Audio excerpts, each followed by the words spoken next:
दीपावली के इस पावन पर्व पर लगे तालिबानी पहरे की बात करेंगे। दीपावली खुशी, प्रेम और उमंग का पर्व है। पूरे देश में धूमधाम से मनाई जा रही है। चारों ओर लोग दियों की जगमगाहट से सरोबर है, एक दूसरे के साथ खुशियां बांट रहे हैं। लेकिन दीपोत्सव के इस पर्व में विघ्न पैदा करने वाली गैंग आज भी एक्टिव है। कुछ असामाजिक तत्व हमारे त्योहारों और परंपराओं को चोट पहुंचाने पर तुले हैं। रोशनी के इस पर्व को भी ये जिहादी जमात और लिबरल गैंग वाले बुरे विचारों के अंधकार से ढकने की फिराक में है। कट्टरता की हथियार से हिंदू संस्कृति को कमजोर करने वाले इन तालिबानी ट्रेंड पर आज हमें जागना होगा, क्योंकि वो निकल पड़े हैं अपने मिशन पर। फिर से कसम जो खा रखी है कि चाहे कुछ भी हो जाए, हिंदू पर्व त्योहारों में तो विघ्न पैदा करना ही है। इन्हें जवाब देने का वक्त आ चुका है। तो चलिए इस पूरी थ्योरी को डिकोड करते हैं। शुरुआत करते हैं महाराष्ट्र से। बहराइच याद है आपको? राम गोपाल को मूर्ति विसर्जन पर कैसे कत्ल करके कट्टरपंथियों ने रामनवमी के जुलूस में पत्थरबाजी, गणेश उत्सव पर हमला, नूह की शोभा यात्राओं में खलल, सावन वाला थूक जिहाद, सब याद है ना आपको? ये ट्रेंड दिवाली पर भी जारी है। अब महाराष्ट्र में मुसलमानों ने हिंदू परिवारों को दिवाली पर दिए ना जलाने की धमकी दी है। सवाल यह है कि जिहादी जमातों को आखिर हिंदू पर्व से आखिर तकलीफ क्या है भाई? यही सवाल आ रहा है ना आपके मन में? ये सोते सेकुलर हिंदुओं की निष्क्रियता का ही नतीजा है। आज हालात देखिए। महाराष्ट्र में हिंदुओं को दिवाली मनाने, पटाखे जलाने पर ये जमातीय तालिबानी फरमान दे रहे हैं। पहले आपको यह वीडियो दिखाना चाहते हैं हम, ताकि आप इसकी गंभीरता को समझ सकें। तो अभी आप नहीं, आपने क्या बोला? नहीं नहीं, हमारा जो लॉ है, कानून है, कुछ नहीं। आपको रोका गया तो नहीं, गलत वो बात लाइट नहीं। अरे जरा तू बंद कर इसको। ये नहीं चले। तू होती कौन है रे? ये क्या बोलने का नहीं तो मेरी बात ये कौन है? ये कौन है? ऊपर लगवा दो मुझे। सोसाइटी में रहता है। हम नहीं, आप नहीं। एक मिनट एकदम आराम से। नहीं नहीं सोसाइटी को झगड़ा नहीं करेंगे।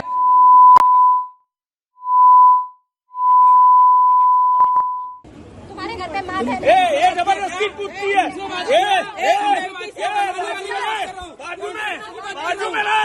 बाजू में चल। चल तू हिंदू मुस्लिम कराई हमारी सोसाइटी में, तू अकेले तू कराई हमारी में। सुअर का मटन खिलाएगी? सुअर ला सुअर क्यों नहीं ला रही? हम एग्री करेंगे, सब मिलके करेंगे, सब मिलके करेंगे। आपने लिख के, मैंने लिख के नहीं, तुम्हारा ही साइन है, तुम ही फंसोगी आंटी। अगर अब भी आज आपकी आंखें नहीं खुली तो आप अंधे हैं। इस संकट की गंभीरता को अब भी नहीं समझते तो इससे बड़ा दुर्भाग्य क्या हो सकता है? किसी दिन का इंतजार कर रहे हैं आप? कब तक चुपचाप अपने त्योहारों पर हो रहे हमले सहते रहेंगे? चुपचाप सहते रहेंगे, बैठे रहेंगे और पत्थर खाकर चुपचाप सेकुलर चादर तानकर सो जाएंगे क्या? नहीं, अगर ऐसा ही करते रहेंगे तो वही होगा जो आपको हम दिखाने जा रहे हैं। महाराष्ट्र की यह वीडियो भी है। दिवाली पर एक हिंदू युवक ने पटाखे फोड़े तो उसे पीटा, चाकू से हमला कर दिया उस पर। महाराष्ट्र क्या पाकिस्तान में है या बांग्लादेश में? नहीं, यह छत्रपति शिवाजी महाराज की धरती है। क्या हो गया है हिंदू शेरों को? कब तक इन कट्टरपंथियों की मनमानी सहते रहेंगे? पटाखे फोड़ने के लिए चाकू से जिस युवक पर हमला किया गया, उसकी पीड़ा को सुनिए और सवाल खुद से करिए, इसके लिए आखिर कौन जिम्मेदार है? हम लोग रास्ते पे बॉम्ब फोड़े थे कंपनी में, तो मुस्लिम लोग आए और गाड़ी लेके बात की, बॉम्ब भी क्यों फोड़ रहे हो?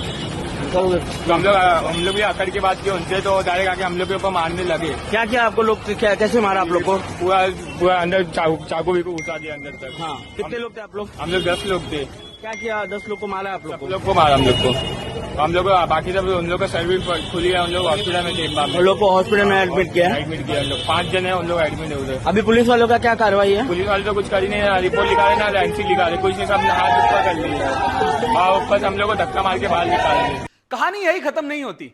लिबरल के फेक नैरेटिव को शिकार अब विदेशी नहीं, देश के पैसे पर पलने वाली कंपनियां भी कर रही हैं, जिनका दोहरा मापदंड हिंदू पर्व त्योहारों पर दिखाई देता है। यकीन नहीं होता तो चलिए आपको दिखाते हैं। विशाल मेगा मार्ट सब जानते होंगे। दिवाली की खूब शॉपिंग की होगी यहां से कुछ लोगों ने। हिंदुओं से करोड़ों अरबों कमाने वाली कंपनियां अब हमें ज्ञान दे रही है। ये कहते हैं डील्स के धमाके, नो पटाखे। ये नैरेटिव दूसरे मजहब के पर्व त्योहारों की पूर्तियों पर मौन रहते हैं, क्योंकि वो तो इस नैरेटिव वाले विज्ञापन के बाद ब्रांड का ही बॉयकॉट कर देंगे। लेकिन सनातनी तो विशाल हृदय वाला है ना, सेक्युलर जो है, जो मर्जी कहो करो, कौन पूछने वाला है। यह विज्ञापन क्या एक सामान्य अनुरोध है या यह हमारी धार्मिक भावनाओं का खुला अपमान है? जबकि ये कंपनियां ईद और क्रिसमस पर बधाई देने में कोई संकोच नहीं करती है। दिवाली जैसे पवित्र पर्व पर इस तरह के अनर्गल बयान देने का आखिर क्या मकसद हो सकता है? हिंदू समुदाय ने इस अपमान के खिलाफ अपनी आवाज को बुलंद करना होगा। और यह सिर्फ एक विज्ञापन नहीं, बल्कि हमारी पहचान पर हमला है। यह साफ है कि कॉर्पोरेट जगत की नजरें सिर्फ मुनाफे पर है। जब बात हमारी संस्कृति की आती है तो वह पीछे हट जाते हैं। ऐसे ही एक मामला एयरटेल के विज्ञापन में भी देखने को मिला है, जहां दिवाली को पटाखा रहित मनाने की बात हो रही है। क्या यह हमारी परंपराओं को खत्म करने की साजिश नहीं लगती आपको? क्या हमें यह सहन करना चाहिए कि कंपनियां हमारे त्योहारों को इस तरह से निशाना बनाएं? जब तक हम उनके व्यापार की आवश्यकता है, वह हमारी धार्मिक भावना का मजाक उड़ाते रहेंगे क्या? फर्जी नैरेटिव वाले एजेंडे पर हिंदू जागा तो विशाल मेगा मार्ट मैनेजमेंट के जज्बात बदल गए, हालात बदल गए। सुनिए उन्होंने क्या सफाई दी है और कैसे उन्होंने माफी मांगी है। पूरी हंसी खुशी से दिवाली का त्योहार मनाएंगे, ठीक है, और वो मना रहे हैं।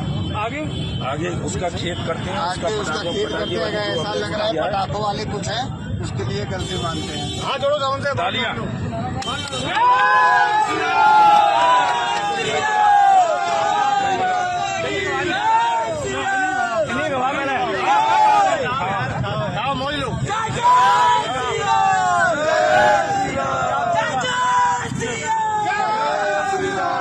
लिबरल चादर ओढ़े ये ज्ञानी गैंग हिंदू त्योहारों पर एजेंडा चलाने लगे हैं। होली पर रंग मत लगाओ, दिवाली पर पटाखे मत जलाओ, बकरीद पर लाखों बकरे काट जाने पर, खून की नदियां बहाने पर इन्हें होठ सिल जाते हैं, क्योंकि सनातनी जवाब नहीं देता है। लेकिन अब सनातनी जाग उठा है। हर सवाल का जवाब है। बागेश्वर धाम के पीठाधीश्वर श्री धीरेन्द्र शास्त्री जी ने करारा तमाचा मारा है इन हिंदू विरोधी षड्यंत्रकारियों को। सुनिए आप क्या कहते हैं वो। ये देश का दुर्भाग्य है, जब भी सनातन हिंदू धर्म के त्योहार आते हैं, कोई ना कोई कानून की डंगा की बात करता है, रोक लगाता है, रोक लगाने की मांग करता है।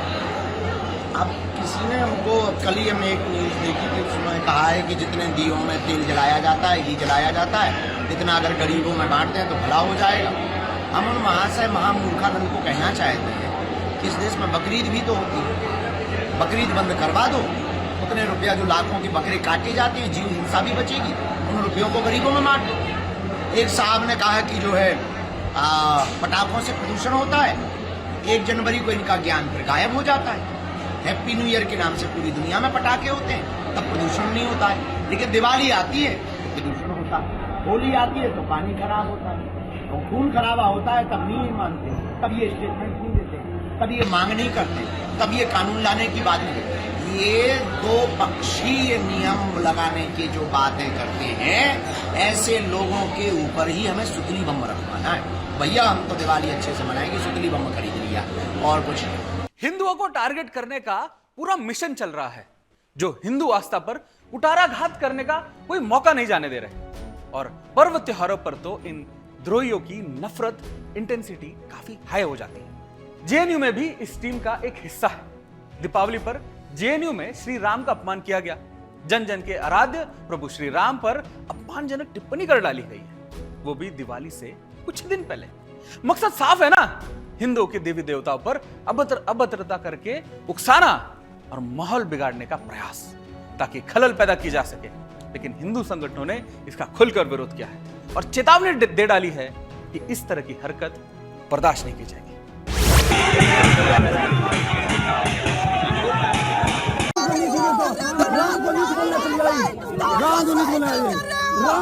आपका स्वागत का बॉर्डर, आपका कंडेमेशन। लड़कियों को धमकियां दी जा रही है, एबीवीपी की लड़कियों को भी इनके ऊपर इनके इश्यूज हैं और ये सब लेफ्ट के हैं। नहीं सही अब आपको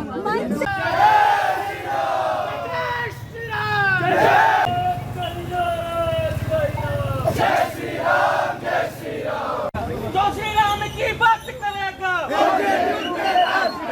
जो श्री राम की बात करेगा, अरे कहीं नारा है कहीं नाम, जय श्री राम जय श्री राम। भगवाई लहराएगा, नहीं सहेगा हिंदुस्तान, एक नाम, जय श्री राम जय श्री राम। प्रभु श्री राम पर की गई अमर्यादित टिप्पणी पर एबीवीपी के छात्र सड़कों पर उतरे हैं, प्रदर्शन किया और खुलकर कहा कि लेफ्ट विंग की यह सोची समझी रणनीति है माहौल खराब करने की। इसे किसी कीमत पर बर्दाश्त नहीं करेंगे। सुनिए क्या कहा छात्रों ने। जेएनयू में क्या हुआ था, एक यूजीबीएम कॉल हुआ था। उस जीबीएम का मुद्दा था आईसीसी इलेक्शन। आईसीसी इलेक्शन के को छोड़कर उस जीबीएम में बाकी सारी बातें हो रही थी। विचारधारा की लड़ाई अलग बात है, लेकिन वो लाइन जब आप क्रॉस कर जाते हैं, लेफ्ट के संगठन के एक व्यक्ति आए, एक कैडर था उनका, वो आया, सब कुछ ठीक था। अचानक से बोलते हुए उसने कहा कि सावरकर नीच हैं, श्री राम जिनको एबीपी वाले आराध्य मानते हैं वो नीच हैं। इसी बात पे यही वो समय था जब वहाँ खड़े लोगों ने, सभी लोगों ने, फॉरगेट अबाउट एबीपी, सिर्फ एबीपी नहीं, जितने नॉर्मल स्टूडेंट्स थे उन्होंने भी ये कहा कि ये कंडेमनेबल है, ये ऑब्जेक्शनेबल रिमार्क है। ऐसी भड़काऊ बातें आप किसी देवी देवता को गाली नहीं दे सकते, कि इस तरह का आपत्तिजनक बयान नहीं देना चाहिए। वो श्री राम सम्मान यात्रा एक तरीके से इस कैंपस में वो सारे सनातनी, सारे हिंदू जिनको लगता है कि बाकी दुनिया को लगता होगा, यहाँ का जो लेफ्ट कैडर है जो उनको लगता होगा कि देवी देवताओं को गाली देकर वो अपने आप को इंटेलेक्चुअल और बुद्धिजीवी वर्ग साबित कर देंगे। बुद्धिजीवी वर्ग साबित करना छोड़िए, उनमें बुद्धि नाम की चीज नहीं है। अगर आप सोचिए यही इंसिडेंट किसी और कम्युनिटी के लिए कुछ और बोला जाता तो आज कितने दंगे पूरे भारतवर्ष में भड़क गए होते। ये बात जेएनयू से जाती कि जेएनयू में ऐसा कहा गया। 28 तारीख को रात में जब यूनिवर्सिटी जनरल बॉडी मीटिंग चल रही थी, उस व्यक्ति से पूर्व कई वक्ता हैं जिन्होंने आईसी इलेक्शन को छोड़ के हर मुद्दे की बात की, देश दुनिया के मुद्दे की बात कर, लेकिन जेएनयू के अंदर जो छात्राओं के साथ हरासमेंट होता है, जिसको लेके आईसी इलेक्शन होनी चाहिए, उसको छोड़ के फिर एक व्यक्ति आता है, वो आईसी इलेक्शन की मुद्दे की जब बात चल रही थी उसी दरमियान बोलता है कि हम यहाँ पे एपी को, व्यक्ति कौन है, किस संगठन से जुड़ा हुआ है? व्यक्ति लेफ्ट का ही है या वामपंथी दलों से जुड़ा हुआ व्यक्ति है। वो यहाँ बोलता है कि श्री राम को आदर्श मानने वाले, श्री राम को आदर्श जो मानते हैं उस नीच को आदर्श मानने वाला विद्यार्थी परिषद है, सावरकर जैसे नीच को आदर्श मानने वाला विद्यार्थी परिषद है। जब विद्यार्थी परिषद के कार्यकर्ता जो वहाँ खड़े थे या फिर जो आम छात्र थे, उन्होंने कहा कि राजनीति चाहे जितनी हो, राजनीति हर हद तक हो सकती है, लेकिन श्री राम के आदर्श, श्री राम पे नहीं की जा सकती है। उस पर जब हमने विरोध जताया तो वहाँ जो मौजूद 3 जेएनयू के लेफ्ट के चुनिंदा जो वहाँ पे ऑफिस बेयर्स थे, उन्होंने मामले को और बिगाड़ने की कोशिश की। उन्होंने वहाँ पे रकस क्रिएट किया और जिसकी वजह से हम कल जो श्री राम सम्मान यात्रा निकाला गया, जिसमें सैकड़ों छात्र जेएनयू के शामिल हुए, उन्होंने अपना विरोध बताया कि हम श्री राम के आदर्शों को मानने वाले लोग इस पर कभी डिगेंगे नहीं।